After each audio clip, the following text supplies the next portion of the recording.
नमस्कार दोस्तों, आपका स्वागत है। उम्मीद करता हूं कि आप सभी अच्छे होंगे।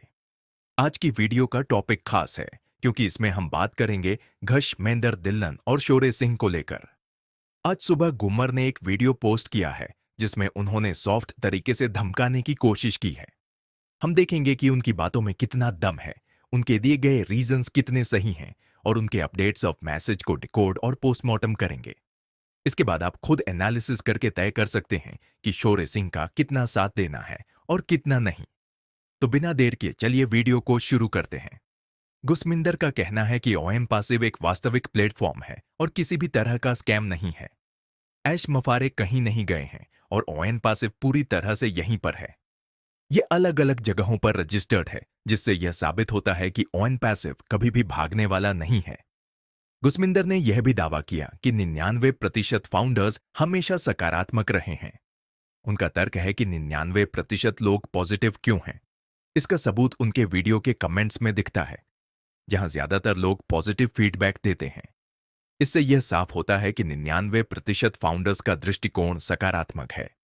जो 1% फाउंडर्स थोड़े अनिश्चित या अधीर हैं, उन्हें बस थोड़ा धैर्य रखने की जरूरत है।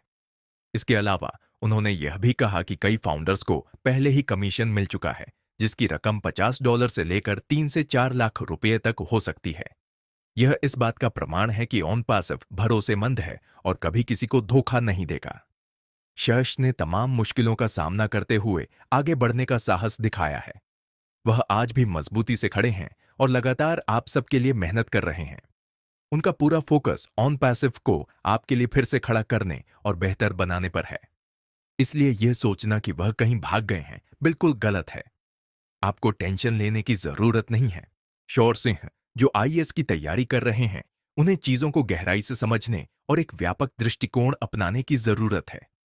उन्हें यह सोचने की आवश्यकता है कि कोई क्यों भागेगा और इसमें कौन कौन सी चीजें शामिल हैं।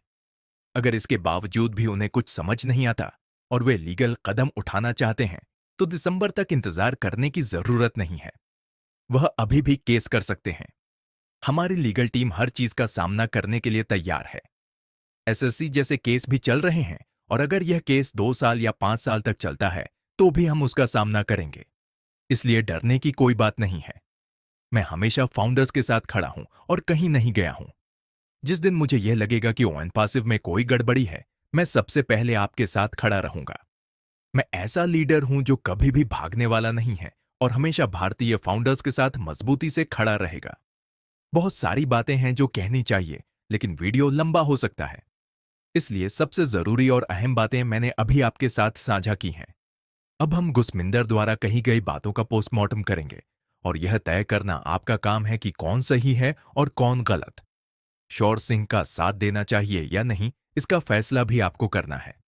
पहला मुद्दा है कि ओएन पासिव स्कैम नहीं है और यह कहीं भागा नहीं है। मैं वर्षों से यही बात आपसे कहता आ रहा हूं कि यह सवाल ही नहीं उठता कि ओएन पासिव स्कैम है या ऐश मफारे या गुसमिंदर भागेंगे। ये केवल अफवाहें हैं और मैं हमेशा आपके लिए इस कंसर्न को क्लियर करता आया हूं। सवाल बहुत ही सीधा और गंभीर है। वह व्यक्ति जिसने 2000 करोड़ रुपए यह कहते हुए लिए थे कि वह एक विजनरी है, जिसके पास ऐसा यूनिक प्लान और प्रोडक्ट्स हैं जो आम लोगों की वित्तीय स्थिति सुधार सकते हैं। चाहे वे काम कर रहे हों या नहीं, उनके पास टीम हो या ना हो। उन्होंने यह वादा किया था कि वह ट्रैफिक देंगे, आपकी गरीबी मिटा देंगे और आपकी जिंदगी बदल देंगे। अगर इसे सरल शब्दों में कहें तो उन्होंने खुद को ऐसा व्यक्ति पेश किया था जो हर किसी की वित्तीय समस्याओं का हल निकाल सकता है।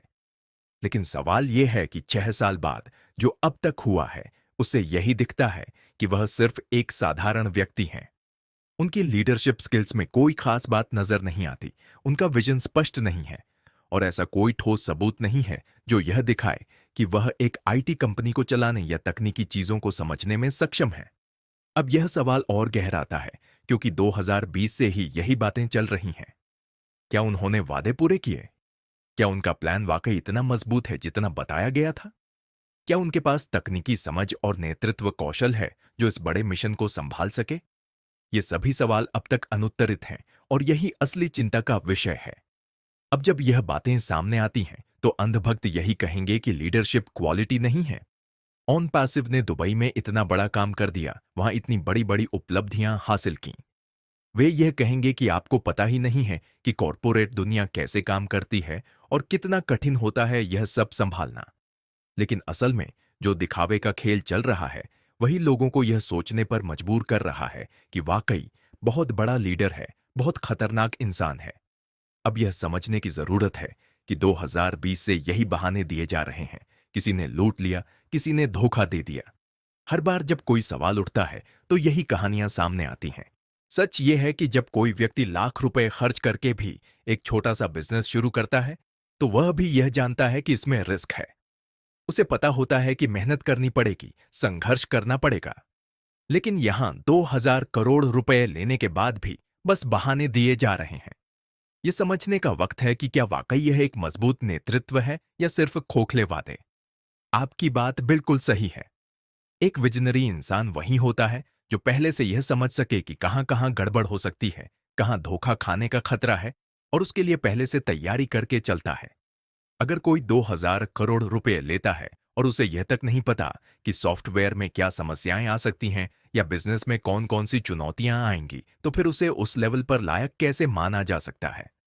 गुसमिंदर और ऐश ने अपने आप को जिस तरह 30 मार खान या महान विजनरी के रूप में प्रोजेक्ट किया, वह एक भ्रम ही था। उन्होंने लोगों को यह यकीन दिलाने के लिए अपना इमेज ऐसा बनाया कि उनके पास हर समस्या का हल है और वे हर किसी को सफल बना सकते हैं। इसी गलत फहमी की वजह से लोगों ने उन पर भरोसा किया और बड़ी रकम निवेश कर दी। अब असली सवाल यह है कि जब आप वास्तव में वैसा नहीं हैं जैसा आपने खुद को दिखाया, तो फिर गलत छवि क्यों प्रोजेक्ट की। ये वही स्थिति है जैसे किसी टीम में एक व्यक्ति हो जो बेहद मेहनती और ईमानदार हो, लेकिन दुनियादारी और प्रैक्टिकल अनुभव में कमजोर हो। ऐसा व्यक्ति ईमानदारी से काम तो करेगा, लेकिन अगर वह पूरी टीम को लीड करने की जिम्मेदारी ले ले और उसे दुनिया की सच्चाई का अंदाजा न हो, तो क्या वह सही तरीके से काम कर पाएगा। अगर आप खुद को एक लीडर दिखा रहे हैं, तो आपको सिर्फ मेहनती और ईमानदार होना काफी नहीं है।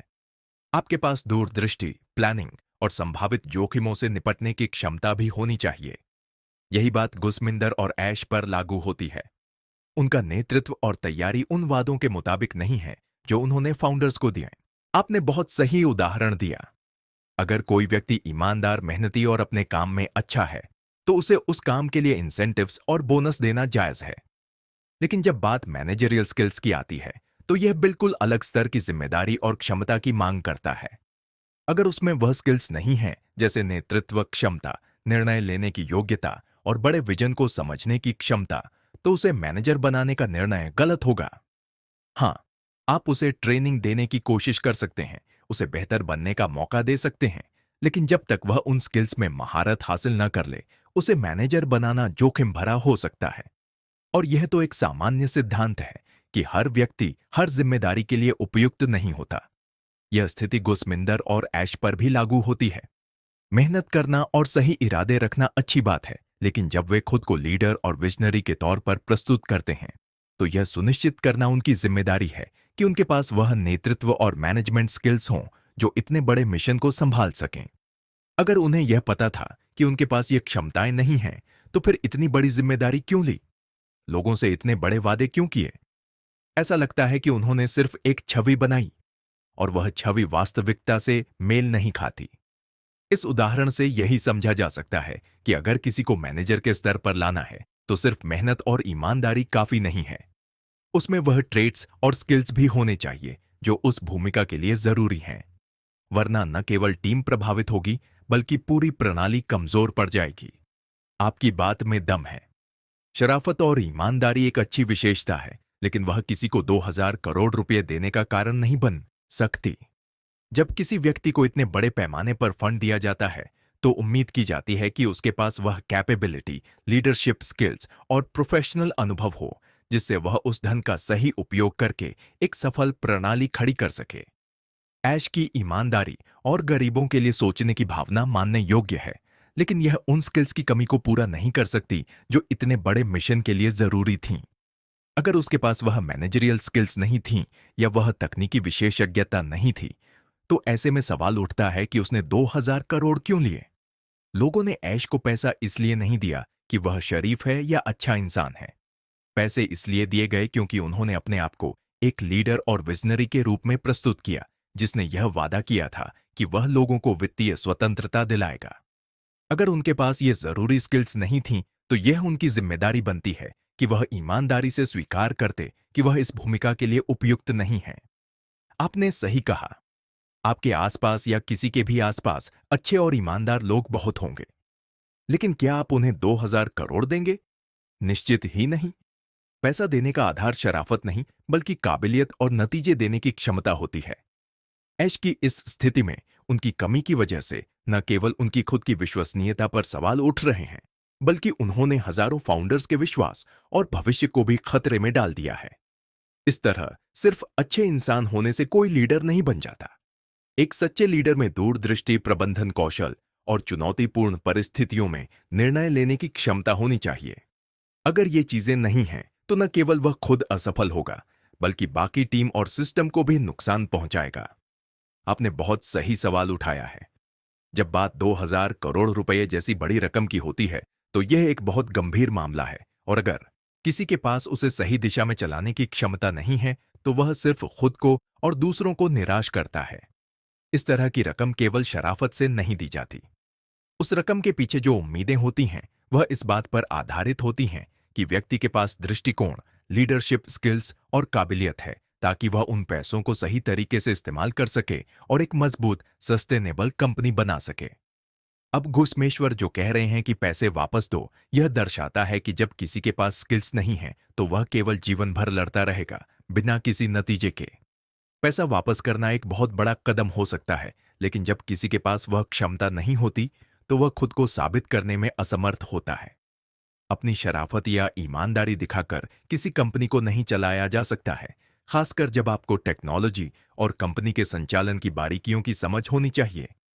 फाउंडर्स के बारे में बात की जाए, तो यह सही है कि 99% फाउंडर्स सकारात्मक हो सकते हैं, लेकिन जब हम यह देखते हैं कि 14 लाख फाउंडर्स में से केवल 6000 लोग ही वीडियो देखते हैं, तो यह सवाल उठता है कि इतने बड़े समुदाय में जो बाकी लोग हैं, उनके विचार और फीडबैक कहाँ हैं? अगर सिर्फ कुछ लोग ही वीडियो देख रहे हैं, तो यह समझना जरूरी है कि 99% फाउंडर्स सकारात्मक होने के बावजूद बाकी 14 लाख में से ज्यादा लोग इससे सहमत नहीं होंगे।